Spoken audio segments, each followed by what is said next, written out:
doing? I'm good. How are you? I'm so good. Hey, thank you so much for joining us. Thank you. I'm in the car right now, so I'm driving somewhere, so I have the connection get a little shaky.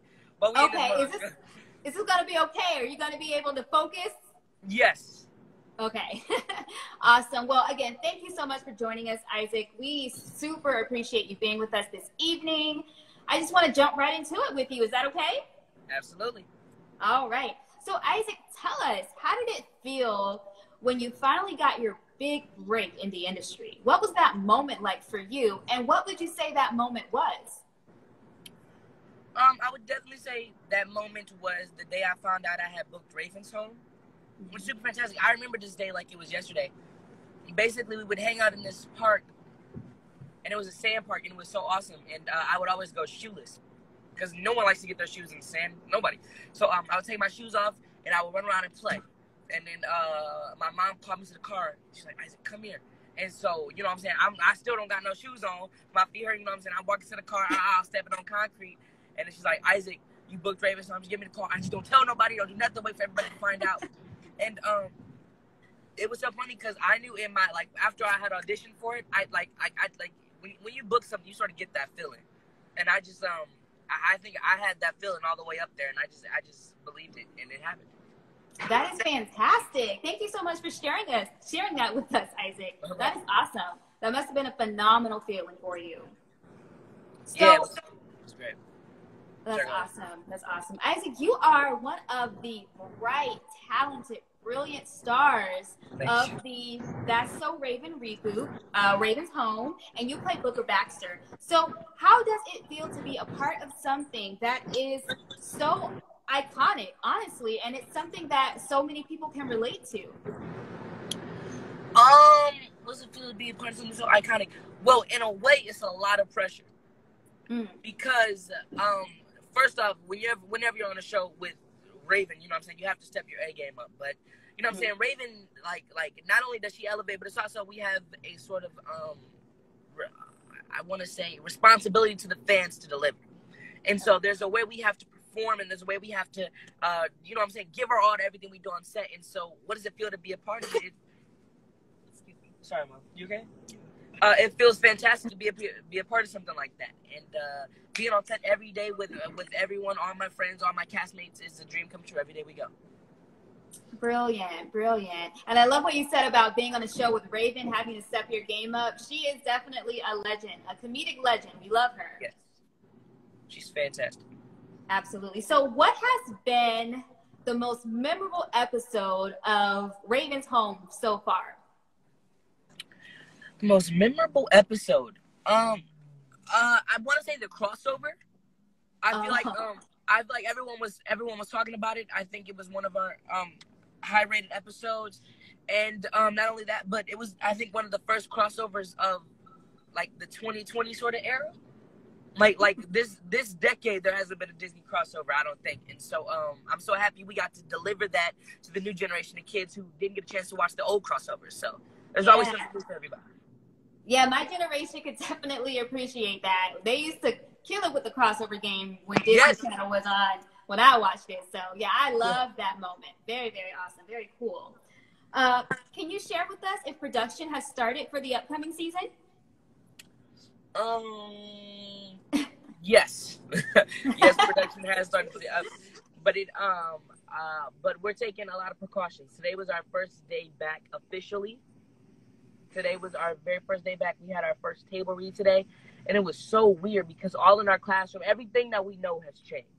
And it's a new environment, and our production team is doing a great job of approaching it differently.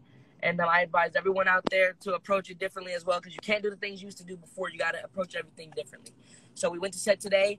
If you enter the building and you need to leave, you have to exit from a different point of the building where you enter from. Our classrooms have boards in them, so I can't physically touch Jason.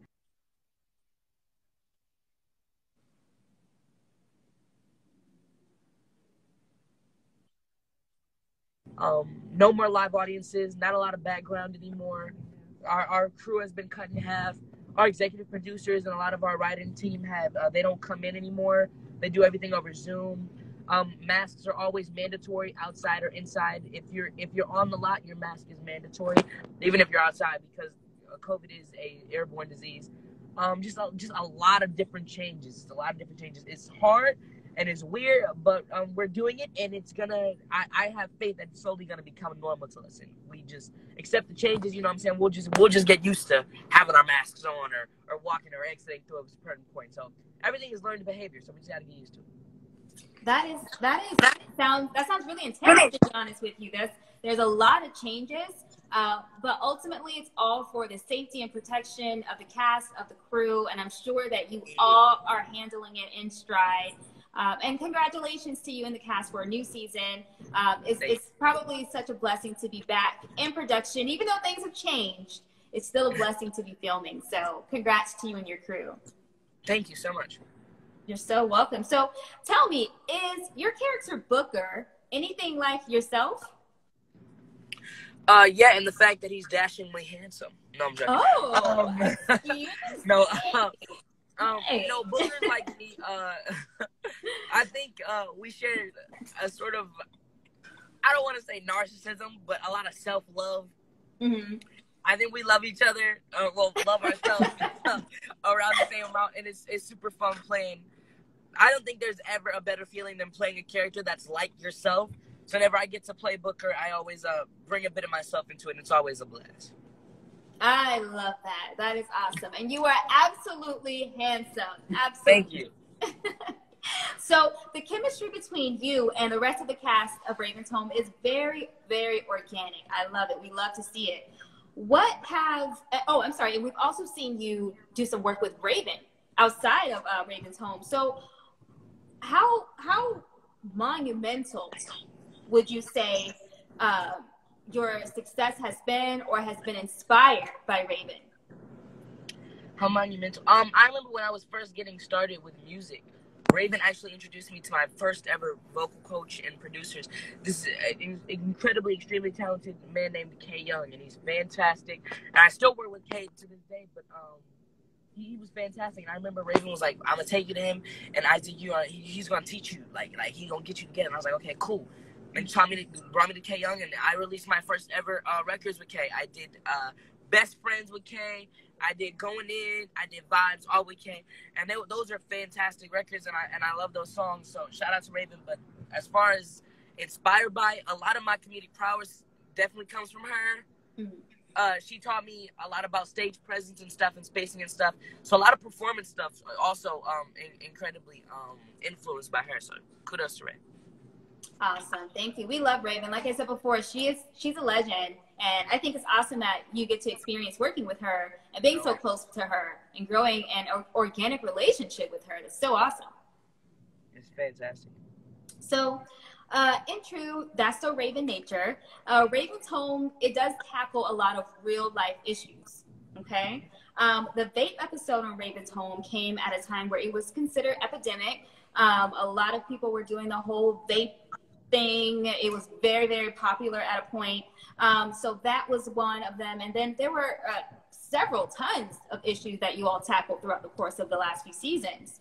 How was it for you tackling such a serious matter like vaping? What did that feel like? It was not only was it a lot of pressure because the episode was mainly surrounded around Booker and his friends' desire to get him to vape, and then their betrayal of him and him seeing the effects of vape. But not only that, but as somebody who had to prepare for it and prepare along with the rest of the crew and the cast, we had to learn a lot about vape and what it was at that time, and like a lot of the statistics about it, and how like it went up like 40% from the last, like it did, like the statistics on vape last year were ridiculous, and it was such a large number, and we had so much to learn about it, and how it slows down your thinking, how it's addictive, how it slows your breathing, and nobody knows the long-term effects of this. Nobody knows the long-term effects of vaping because it hadn't been along for such a long time. So it was a lot we had to learn, a lot we had to study for. It was a whole 2-week preparation process, but in the end, honestly, I think it was something people needed to see, and I'm happy we got it out. Awesome. Yeah, that was definitely one of the more serious episodes. Would you say that the audience might have been too young to handle it, or do you feel like it was appropriate for anyone and everyone to watch? Well, eventually, kids are gonna encounter this stuff. I feel like the kids that watch, I don't know our exact age range, but I know kids my age that watch our show. So anybody, I feel like vaping, or the lack thereof to stop vaping is a message for anybody and something everybody can relate to. If you know somebody who vapes, if you are a little kid whose parents vapes or anything like that, just know to steer away from it. I know we have some little kids, like, 5 and 6 year olds that watch our show as well. But for the most part, I think our audience was around the right age to hear that. Yeah, definitely. Very, very receptive. Absolutely. So your filmography already has 48 titles, which is very, very, very noteworthy. You're very welcome. How does it feel to make such an impact at such a young age? I just want to thank God. It's been fantastic. Every new booking, everything we do is just a step forward. I never want to stop. I don't want to slow down. So every new thing is a new gift today. Awesome. So just kind of piggybacking off of that, in your catalog, what has been your favorite role so far? Yeah, I got to give it to Booker. He's been my favorite to play. Booker's been my favorite to play, and if not Booker, I did this movie called Believe. I liked playing Clarence Joseph. That was really fun. Awesome. I know I love Booker. He's probably one of my top fave roles. Love him. So not only are you amazing at playing Booker, you also have a recurring role in ABC's Blackish as Young Dre. So here you are working on yet another iconic show with yet another iconic legend, Jennifer Lewis. What was that like to work with Jennifer Lewis and then being able to play her son, or Dre, in those flashback scenes? What was that like? Jennifer's amazing. I love working on her. And I always hum whenever I'm on set, like I always sing whenever I'm on set. And she'll be trying to memorize this because look, I don't know if she ever sees this and is like upset by this, and she might hear me. But she don't really know her lines like that. Not that she learns them on set as she goes. And she'll be on, and like we'll be on set. She's trying to learn her lines. I'll be humming, baby. Stop that. Don't be humming in the car, baby, while I'm trying to learn. Okay, you have a beautiful voice, but stop humming. And so I'll be like, sorry. And she's very threatening in a way. Threatening in a way that she's done this for a really long time. And she knows her worth and value, and she is no nonsense on set. So I love Miss Jennifer Lewis, and she definitely makes everybody who's on set with her more professional. I would imagine so. That was awesome. I'm glad you shared that with us. I love it. So Isaac, who would you say is the biggest influence in your career right now, and why? Chris Brown. And I say that because, like, the man releases so much music. Like, I want to have a catalog of music like that, where you just release, and it's fantastic. And it's not like he releases with no like I don't know, like every song has a purpose, and it's just dope. And I love the way he's taking over right now. So he's great. That's awesome. Chris Brown. Yeah. Chris crazy. Okay, I can see that for you. I can see that in the stars for you. Hey, crazy. So you're not only an actor, but obviously you're a talented musician. Oh, I'm sorry. I thought you were saying something. I'm so sorry. So you're not only an actor, but you're a talented musician. Could you tell the viewers a little bit about your latest single, Set It Off? Yes, Set It Off was special. And I never really do I do rap songs, but I've never done a full hardcore rap song like that, I don't think. And it was so special because my mom told me to write a song, and I didn't feel like writing it at the time. I said, write a song. I was like, all right, you want me to write a song? Fine, I'll write a song. And I was like, God said, oh, you know, and I just everything I was feeling at that moment, I just wrote it down.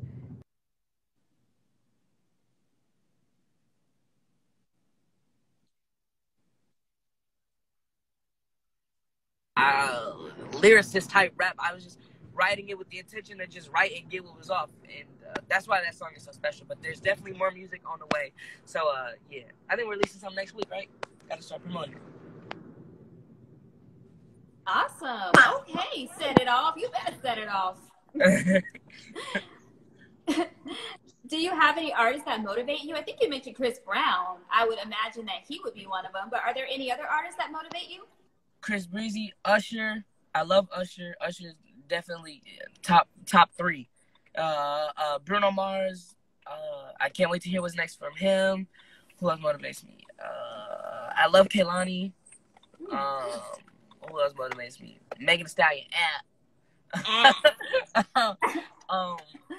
Who else? I'm trying to think. I'm trying to think. But as of right now, that's pretty much top 5.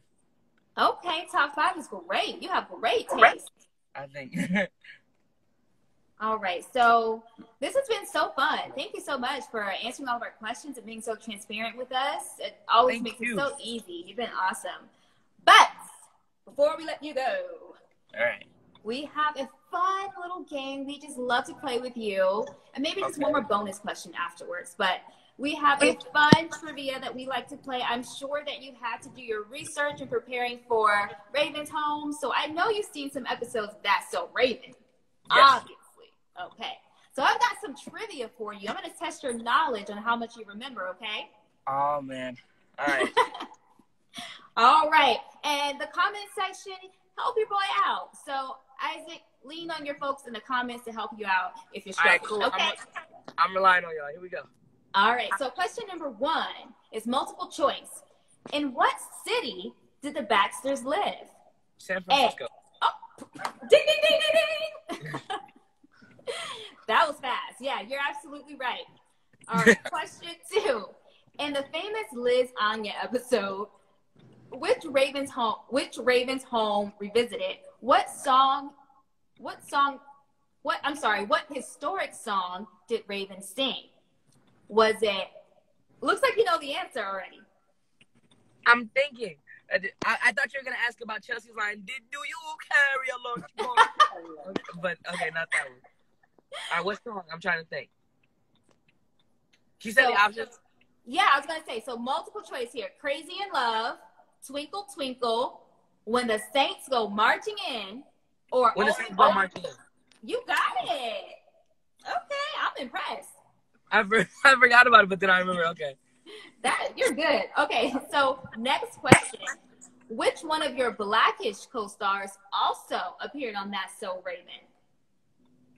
Was it Jennifer Lewis? Yes. Anthony? Yes, it was. Ding, ding, ding. All right. And then lastly, what was the name of the Baxter's restaurant?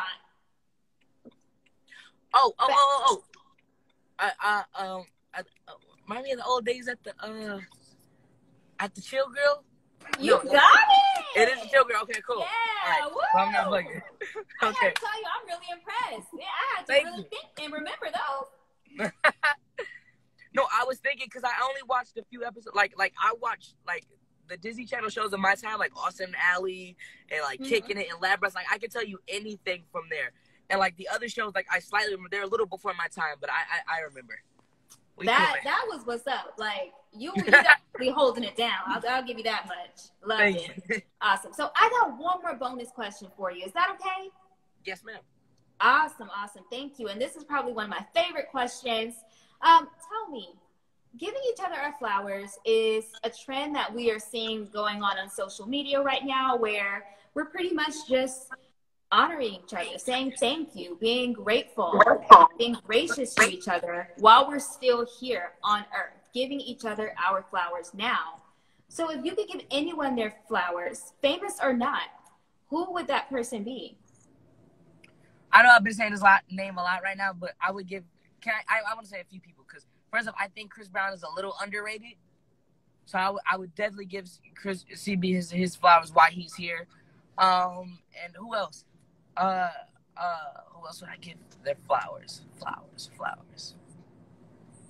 Flowers, dang. That's a good. And they don't have to be famous either. I gotta be friends. Oh, I'll give my mama her flowers. Thank you, babe. Aww. Yeah. Hey, I'll mama her flowers. That is so sweet. And to everyone in the comment section who has been asking the whole time, who's driving? Who's driving? You can see it's Mama. Hi, Mama. Tell them hi. Oh, what did she say? We missed that last part.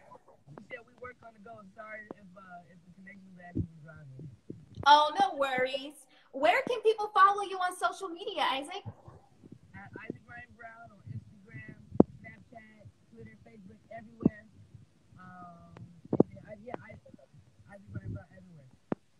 Awesome. You've been fantastic, Isaac. I can't thank you enough for your time. Thank you for all of us who have been, or all of you who have been tuning in this evening. We appreciate you. Be sure to follow Isaac on Instagram and make sure that you're following Black Cinema Now. Yes, ma'am. Did Mom say something? No, yes, I did. I see you. And you can find that www.IsacRyanBrown. Tell them to buy your merch. www.IsacRyanBrown.com for the new merchandise. Okay, awesome. Was it Isaiah? IsacRyanBrown.com. Yes, ma'am. Perfect. All right. So also check out IsacRyanBrown.com. Make sure you're following him on social media. New single is about to drop. He's all over the place. Check him out. We had a great time. Thank you so much. You guys drive safe, okay? Thank you so much.